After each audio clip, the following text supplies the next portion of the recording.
di sini itu ada yang namanya sebuah opening kayak 3, 2, 1 and this is Critical Stereo.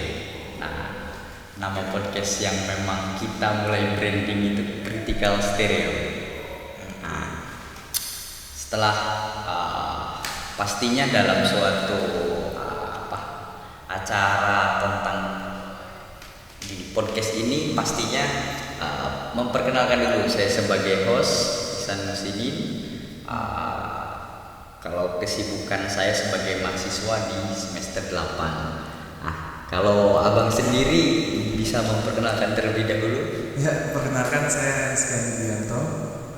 Saya alumni UMP juga, Fakultas Hukum UMP. Saya sekarang menjadi legal litigasi salah satu korporat seperti itu. Oke, terima kasih Bang Anto. Ini panggilannya yang enak bagaimana? Kalau di kampus dulu lebih sering dipanggil Anto, cuma sekarang kalau di dunia ini sekarang ke Rizky sih, di dunia litigasi Rizky biasanya sih. Tapi terserah sih bebas sekarang, memang tergantung Mas Ihsan ini lebih nyaman untuk manggil Anto. Oke, kalau begitu saya putuskan panggil Bang Anto aja ya. Oke, boleh. Oke, baik. Terima kasih sudah mau hadir di podcast Critical Stereo di sini. Bagaimana kabar hari ini? Pertama kan kabar sehat walafiat ataupun bagaimana keadaan pada saat podcast ini kan sedang berpuasa begitu. Bagaimana kabarnya? Ya, alhamdulillah kabar saya baik dan masih diberikan kesempatan oleh Allah Subhanahu wa taala untuk berpuasa, menjalankan ibadah puasa.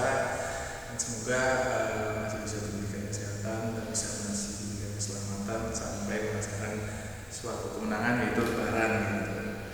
Baik. Karena Ramadan ini tidak ada yang bisa jamin juga ya Bang Anto. Iya, karena kan kita nggak tahu 1 menit ke depan gimana. Siapa tahu saya lagi harus ngomong di sini gitu, mati kan kita gitu. Mungkin bahasa harusnya meninggal. Iya, meninggal. Oke. Bang Anto ini kan karena tadi sudah dijelaskan lulusan Fakultas Hukum 2020 masuk di 2016 ya Bang. Di 2016 itu kan karena memang saya juga dari Fakultas Hukum UMP angkatan 19, jadi setidaknya saya mengenal Bang Anto ini mungkin selama 1 tahun kayak gitu. Iya, kurang lebih sekitar 1 tahun ya. Sekitar 1 tahun di sana mulai mengenal. Nah, karena di perbincangan podcast ini itu kami ini mengundang Bang Anto untuk sedikit menjelaskan bagaimana sih proses untuk menjadi legal dalam sebuah perusahaan ataupun advokat begitu Bang.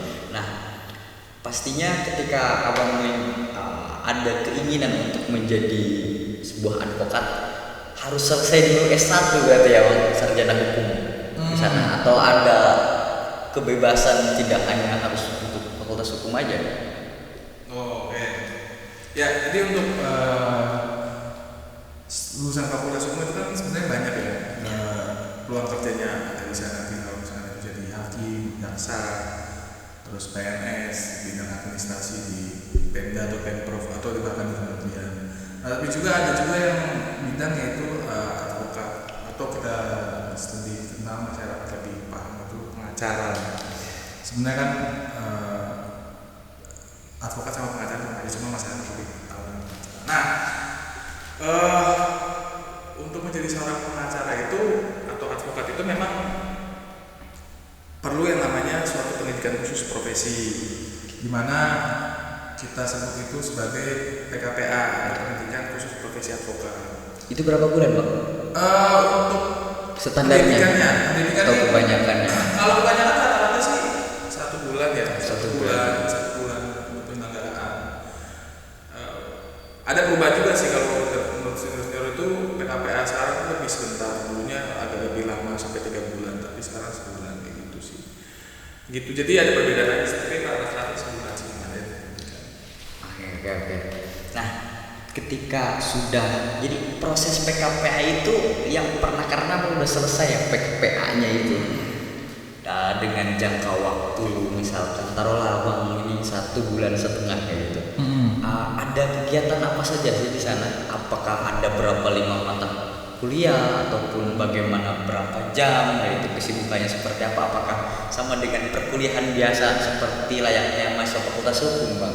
Oh ya.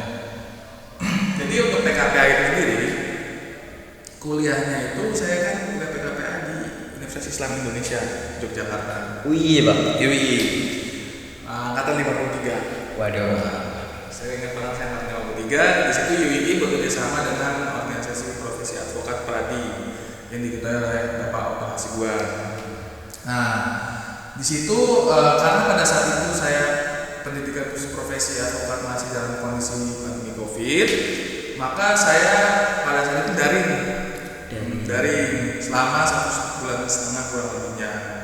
Tapi pendidikan daringnya itu nggak kayak pendidikan mahasiswa pas COVID gitu loh. Kan mahasiswa pas COVID, mahasiswa satu yang pas COVID kan ada yang bawa kelas saya kan mungkin ada yang online tapi Zoom gitu ya, tetap Zoom. Tapi ada yang tinggal tidur. Tapi kalau di pendidikan profesi advokat di UI itu nggak bisa gitu. Jadi lebih ketat mungkin ya. Lebih ketat. Jadi UI itu mantap banget lah mau. Jadi secara tidak langsung ada orang yang khusus mengawasi. Iya, jadi kita Zoom nih. Kalau kita Zoom kita harus on cam dari jam 10 sampai jam 4 sore. Nah, terus kemudian kita itu harus wajib menyalakan kamera.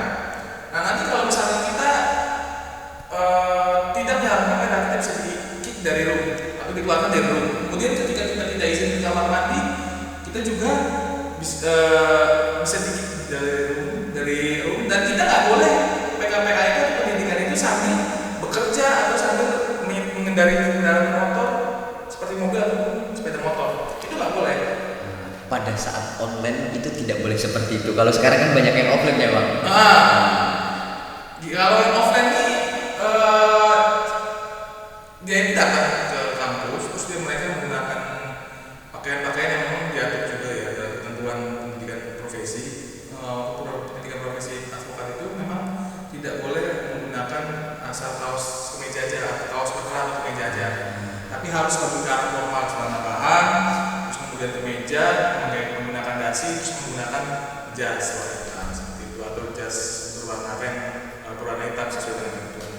Jadi secara tidak langsung orang-orang yang sedang melaksanakan PKPA di sana itu wajib memakai pakaian yang memang layaknya seorang pengacara untuk membiasakan di sana mungkin begitu bang. Iya, karena memang advokat ini kan nantinya bekerja di bidang jasa ya, jasa bantuan hukum. Nah, ketika kita tidak memiliki penampilan yang cukup rapi lah minimal rapi. Kalau kemarin kan itu subjektif. Kalau rapi itu nanti malah kita tidak bisa memberikan kepercayaan kepada orang. Bagaimana kita bisa memberikan kepercayaan bahwa kita bisa memberikan jasa bantuan hukum kalau misalnya kita aja nggak bisa merawat kita secara rapi gitu. Oke, baik. Nah, tadi kan dijelaskan bagaimana karena kebetulan Bang Anto ini PKPA-nya pada saat online ya Bang? Iya, saat online. COVID-19 di tahun 2000 berapa Bang? 2021 atau? 2021. Berarti ada jeda setelah kelulusan? Jeda. Nah, setelah PKPA di sini tuh biasanya kalau memang sudah menyelesaikan PKPA selama beberapa bulan kayak gitu, itu biasanya ada seremoninya nggak Bang kalau pas lagi COVID-19 itu? Seremoni yang seperti apa maksudnya? Seremoni yang kayak adanya sebuah sertifikat yang nantinya kan PKPA ini menjadi salah satu syarat untuk ketika beliau ingin diangkat sebagai pengacara gitu Bang. Apakah seperti itu atau bagaimana? PKPA sendiri itu nantinya setelah kita selesai pendidikan itu pasti tentunya ada pemberian sertifikat sebagai tanda bukti. Karena sertifikat PKPA itu nanti akan digunakan untuk ujian profesi advokat maupun pengangkatan sumpah advokat seperti itu. kesepakatan atau sumpah advokat ini jarak setelah dia melaksanakan PKPA ini normal atau yang diaturnya ini berapa tahun sih?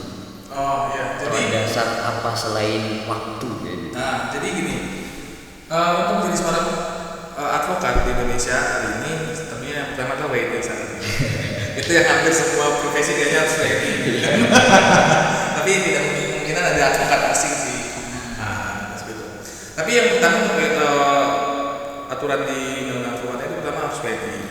Yang kedua itu kita harus setelah melaksanakan PKPA pendidikan khusus profesi advokat, kemudian sudah dinyatakan lulus ujian profesi advokat, kemudian juga kita sudah menjalankan magang 2 tahun secara terus menerus, kalau di Indonesia secara terus menerus sih, cuma kan dalam praktek kadang ada yang secara tidak terus menerus gitu. Nah kemudian tentunya harus seorang advokat itu minimal berumur 25 tahun sesuai undang-undang. Jadi ketika seorang sarjana hukum lulus di umur 23, Anda jangan langsung berharap untuk disumpah. Jadi ada aturan yang mengatur untuk 25 tahun. Iya. Jadi bagaimana nasib yang dia lulus sarjana S1 itu umurnya 22 tahun, Bang? Oh iya, saya itu namanya Ailsa. Dia alumni Fakultas Hukum UMP juga. Kebetulan dia lulus di umur 22. Jadi kurang lebihnya dia hari ini dia beralasan itu pen magang sih. Pen magang yang hampir mungkin kurang lebih 3 tahun Bang kurang lebihnya sih. Mbak Ailsa ini udah magang di Jogja di salah satu cabang dari Pradi. Nah, tadi kan berbicara menjelaskan tentang harus 2 tahun ya gitu. Ketika yang namanya magang secara terus-menerus ketika adanya suatu gejala di keluarga ataupun peristiwa apapun itu yang harus misalkan dia sedang sambil kuliah kayak gitu dan dia tidak bisa karena baru 1 tahun tiba-tiba dia menerima misalkan LPDP Bang S2 kayak gitu. Dia kan punya tempat kayak gitu.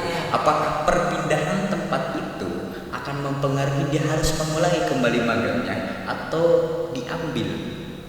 Oke. Bagaimana itu? Jadi biasanya pada kayak gitu pada prakteknya ya.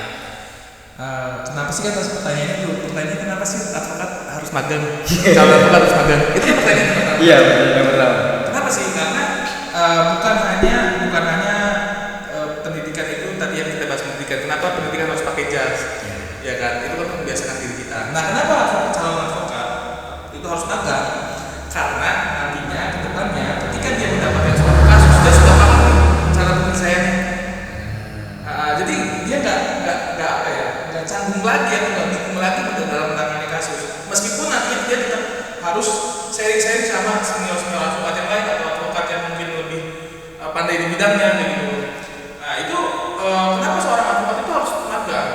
Ketika seorang advokat itu tidak magang, itu nantinya dia tidak akan mendapatkan suatu hal dalam penyelesaian kasus, keterampilan penyelesaian kasus itu. Jadi sebenarnya juga nggak bisa sih dalam aturannya. Cuma dalam praktek kadang adalah sedikit oknum yang tidak magang tapi tiba-tiba disumpah. Cuma itu oknum ya, sebagai kecil aja. Tapi banyak kan semua orang itu lebih banyak advokat yang magang itu pasti setelah dia disumpah itu dia udah lumayan lah untuk penyelesaian kasusnya. Nah, berarti salah satu syarat magang di sana kan bagaimana dia bisa menguasai lapangan dengan administrasinya ataupun dengan bagaimana berkomunikasi dengan klien. Berarti adanya syarat itu tuh bukan hanya untuk orang lain tapi untuk individunya sendiri ketika memang ketika dia bekerja setelah diangkat ataupun disumpah. Iya benar. Nah jadi ketika magang itu bukan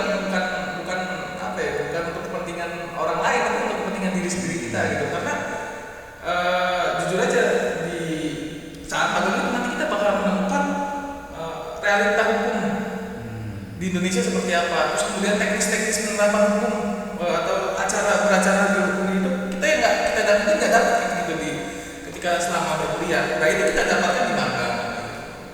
Nah kemudian ketika pertanyaan kedua, ketika kita ada kendala ketika sama magang, nah itu biasanya juga sering terjadi di teknisian. Itu biasanya sih tinggal ada komunikasi antara pemagang dengan penerima kantor penerima pemagang. Nah nanti dia mau misalkan mau pindah kemana atau mau kemana itu tinggal dikomunikasikan nanti sih biasanya. Pun untuk magang itu kan sebenarnya belum bisa beracara di pengadilan secara sendiri. Oke. Karena ada beberapa yang yang mempermasalahkan itu. Masih ada. Jadi magang itu dia udah seperti advokat, cuma dia belum bisa dilepas sendiri aja. Tapi secara pembuatan berkas, magang itu sudah membuat berkas magang advokat. Beda kayak kita magang S1 gitu kan. Kalau magang advokat itu pasti kita udah suruh buat surat kuasa, surat somasi, gugatan, untuk perdata ya, terus jawab awal, praktik sampai penyusunan alat bukti, terus memori banding, memori kasasi itu kita sudah. Nah, di sana kan tadi dijelaskan juga tentang bagaimana sih pentingnya kita magang kayak gitu kan. Setelah magang itu nanti kita dihadapkan yang namanya ujian advokat untuk dinyatakan lulus mempunyai BAS kalau bahasa ininya. Iya, acara sumpah. Iya, bahasa kerennya itu BAS, mana BASmu? Abang nanti menerima BAS ini kapan bang? Saya baru di Sumat 2023 ini sih. 2023. Karena kan saya sebenarnya lebih ke arah terganjal umur ya. Terganjal umur, saya kan baru 25 tahun ini. Dan insya Allah mungkin tahun ini saya akan sumpah. Nah untuk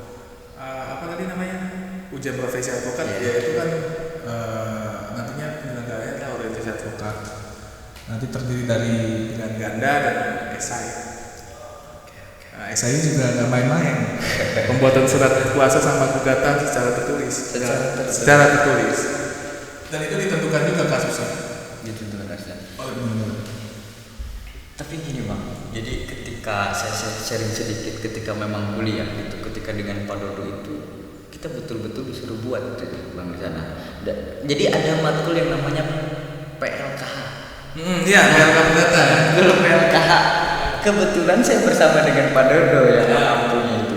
Beliau itu betul-betul setiap pertemuan dari surat kuasa kita sebagai pelapor dan terlapor itu kita harus buat. Oke. Jadi di sana orang-orang yang copy paste itu betul dia jeli karena dia kan sebagai advokat juga dosen tersebut itu Pak Dodo tersebut. Oh iya. Jadi Pak Dodo ini jeli nih koreksinya. Iya.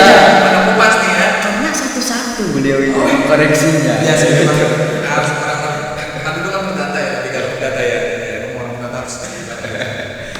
Nah, dalam hal itu saja ketika memang karena kan pengumpulan berkas ini diberikan waktu yang lama gitu, karena kita ya mahasiswa lah, anak yang baru belajar dari penyusunan berkas tentang perdata itu diberikan waktu selama 3 bulan dan nantinya praktek PLKH perdata. Dan di sana untuk berkas itu banyak betul, dan ketika praktek jadi ada yang memang tidak terlalu sulit gitu. Hal-hal ketika memang kita diberikan praktek dalam penulisan. Jadi Pak Dodo memberikan sebuah kasus. Nah, dengan magang seperti itu pun secara tidak langsung kalau melihat di dalam dunia kampus saya melihatnya seperti itu. Gitu. Nah, kita masuk lagi nih Bang. Ketika ini kan tadi menjelaskan ya Bang. Kesibukannya apa gitu. Tadi kan menjelaskan di legal apa tuh tadi Bang? Legal litigasi. Nah, legal litigasi ini ketika Abang sudah mulai kerja di tempat di perusahaan atau bagaimana Bang? Iya, di salah satu perusahaan. Di salah satu perusahaan. Itu aja. Di salah satu perusahaan. Oke. Nah, apa saja sih yang betul-betul di posisi apa Bang? Karena kan setiap posisi yang diberikan itu ada ilmu yang khusus yang perlu kita punya. Nah, itu Abang lebih mendalami ilmu apa saja untuk menangani kasus-kasus yang memang khusus untuk Abang tangani atau bebas bagaimana? Untuk legal litigasi ya suatu perusahaan. Jadi di perusahaan itu ada yang namanya legal litigasi, terus ada lagi legal legal permit. Nah itu beda. Beda. Beda, suatu bidang yang beda. Kalau legal permit itu lebih ke arah perizinan. Dia akan lebih condong ke arah ngurusin akta pendirian, terus kemudian perubahan akta, mungkin terus kemudian OSS LBA, terus kemudian izin-izin yang lainnya lah, yang amdal atau apapun. Itu lebih ke arah legal permit. Nah kemudian legal litigasi. Nah legal litigasi ini lebih ke arah ini sih, baik ranah pidana, perdata ataupun hubungan industrial kayak gitu. Nah itu sih paling spesifikasinya. Kalau tentunya ya legal litigasi ya tentunya dia lebih fokus ke arah situ. Mungkin pidana yang terjadi atau perdata atau sengketa keperdataan atau perusahaan atau apa gitu pasti lebih fokus ke litigasi. Oke Bang. Nah menarik sekali ketika memang Abang ini sudah mulai turun ke lapangan dah. Nah, ada nggak suatu tips untuk anak-anak fakultas hukum kayak gitu? Apa saja sih sebetulnya ketika kita ingin menjadi seorang pengacara atau kerja di dalam sebuah perusahaan? Sebetulnya kita ini perlu menaruh CV apa kayak gitu? Ketika memang kita sudah PKPA, sudah dapat sumpah kayak gitu, apa sih yang kita perlu terapkan kayak gitu? Apa? Yang kita sertakan di dalam CV tersebut, kurikulum kita situ. Ini yang penting sebenarnya buat alumni fakultas hukum atau fresh graduate fakultas hukum atau nanti calon alumni atau yang akan lulus. Pertama ketika kalian lulus, buanglah ego kalian jauh-jauh. Karena kan anak fakultas hukum mikirnya setelah lulus dari fakultas hukum Jadi jaksa, jadi hakim, terus kemudian jadi Hotman Paris. Emang lalu pikir jadi Hotman Paris dengan cepat? Enggak bos. Jadi yang penting jangan langsung berpikiran ketika lu keluar dari fakultas hukum tuh langsung karir lu melejit gitu. Enggak, semua juga butuh proses. Nah, semua juga butuh proses, semua juga butuh jalannya masing-masing juga gitu. Entah itu sulit atau mudah ya kita jalankan gitu. Lebih terus kemudian yang kedua jangan banyak ngeluh. Nah, itu jangan banyak ngeluh. Kadang kita tuh terlalu banyak ngeluh atas suatu hal gitu.